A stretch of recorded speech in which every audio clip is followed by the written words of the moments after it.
Et YouTube, comment ça va? Ici le philosophe, moi ça va tranquille. Aujourd'hui nous allons voir 5 moments où la navigatrice Nami nous a tous surpris par sa force et son intelligence. Nami est un personnage spécial de l'œuvre, car dans l'univers elle est tout simplement une génie, mais dans la communauté elle est souvent appréciée pour son caractère, sa beauté, son corps, évidemment son énorme climatact. C'est pourquoi on va revoir ensemble les moments où Nami a montré sa force et son intelligence. Avant cela, je tenais à vous remercier pour les 40 000 abonnés. Ça me fait vraiment plaisir de voir qu'on est de plus en plus nombreux sur la chaîne et évidemment, c'est grâce à vous. Habituellement, j'organise un concours par nouveau palier, mais il se trouve qu'il y a déjà en ce moment un concours sur mon Twitter pour gagner une figurine Nami version Wano Kuni. Le lien est en description, je vous invite à y participer très rapidement car le tirage au sort aura lieu le mercredi 30 septembre. N'oubliez pas de laisser un pouce bleu et de vous abonner à ma chaîne sans oublier d'activer la cloche. J'espère que vous êtes prêts parce que c'est parti!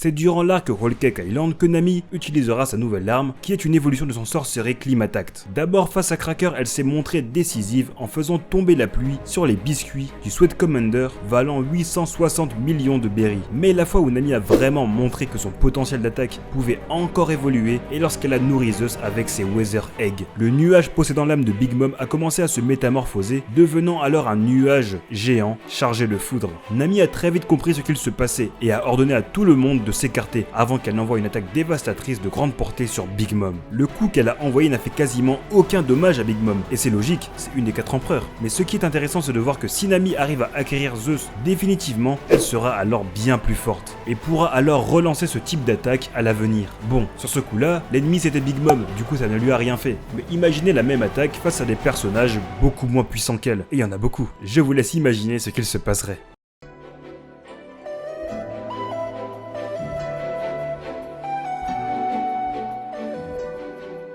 Quand je dis que Nami est une femme très intelligente, ce n'est pas uniquement par rapport à ses capacités de navigation. Durant l'arc Skypiea, nous découvrons le Waver, un engin de transport utilisé par les habitants de Skypiea. Luffy a tenté de l'utiliser, mais il a fini par couler. Pagaya dit alors que c'est un engin très compliqué à maîtriser et qu'il faut 10 ans d'expérience pour s'en accommoder. Et là, Nami monte sur le Waver et l'utilise très facilement du premier coup. Et si vous vous rappelez la fin de l'arc, Nami savait utiliser le Waver à la verticale, lorsqu'elle a remonté le Giant Jack avec Luffy, pour qu'ensuite le capitaine aille donner le coup final à Ener. 10 ans d'expérience acquéris simplement en une journée. C'est vraiment un petit détail, mais ça montre à quel point Nami est très intelligente.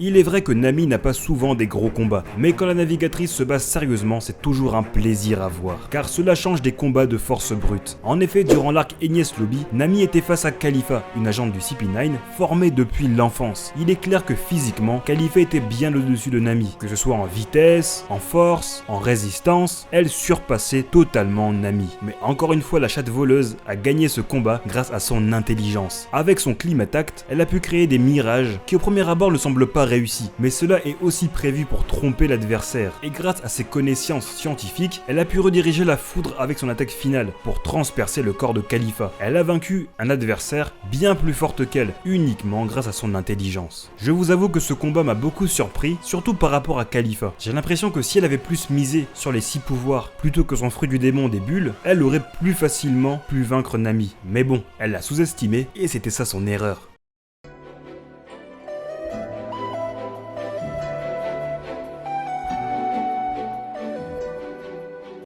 Un des moments les plus classes de Nami, lorsque l'équipage se dirigeait vers les îles Célestes. En empruntant le Knock Upstream, l'équipage a failli y laisser leur peau, car remonter un courant marin est évidemment quelque chose d'insensé. Ainsi la caravelle allait chavirer. Mais c'était sans compter sur la navigatrice Nami, qui a compris très vite le fonctionnement du Knock Upstream et a ordonné d'hisser les voiles. C'est donc grâce à elle que le Vogue Mary a pu aller jusqu'aux îles Célestes en volant, donnant une des scènes les plus magnifiques de l'anime. Je vous invite d'ailleurs à aller la revoir.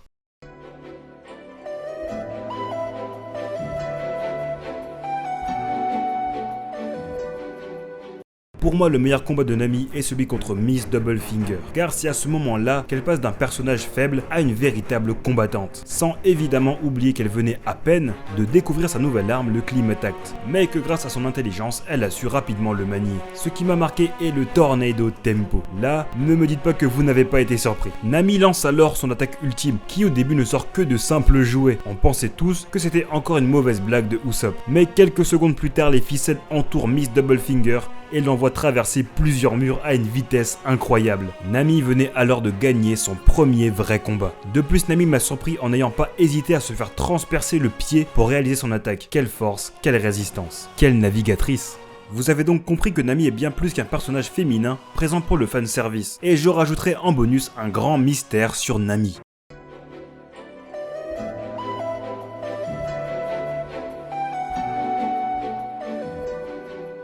Lorsque l'équipage se dirigeait vers Alabasta, Nami tomba malade infectée par le Kestia, ou Kessia, un insecte préhistorique qui résidait sur l'île de Little Garden. Cette maladie lui provoqua une fièvre très importante ainsi qu'une inflammation du cerveau. Autant dire que Nami n'était pas du tout en pleine forme, et pas en pleine possession de ses moyens. Mais malgré cela, Nami sort de son lit et ordonne à l'équipage de changer de cap, alors que le ciel est clair, mais la navigatrice avait un pressentiment. Et peu de temps après, c'est un cyclone qui se déclenche sur Grand Line, et celui-ci se dirige vers la position où le Vogmeri naviguait avant de changer de cap. Vivi était alors dans l'incompréhension totale, car déjà prédire un cyclone sur Grand Line est quasiment impossible. Et de plus, Nami l'a prédit sans se baser sur des connaissances. C'est comme si elle avait la capacité de ressentir la météo. D'où cela peut-il venir? Est-ce dû à qui? Ou est-ce dû à ses origines? En tout cas, la navigatrice n'a pas fini de nous surprendre. N'hésitez pas à commenter s'il y a notre moment où Nami vous a surpris, dont je n'ai pas parlé, et si vous voulez que je parle des capacités de Nami plus en détail dans une autre vidéo. D'ici là, portez-vous bien, et moi je vous dis ciao, à plus.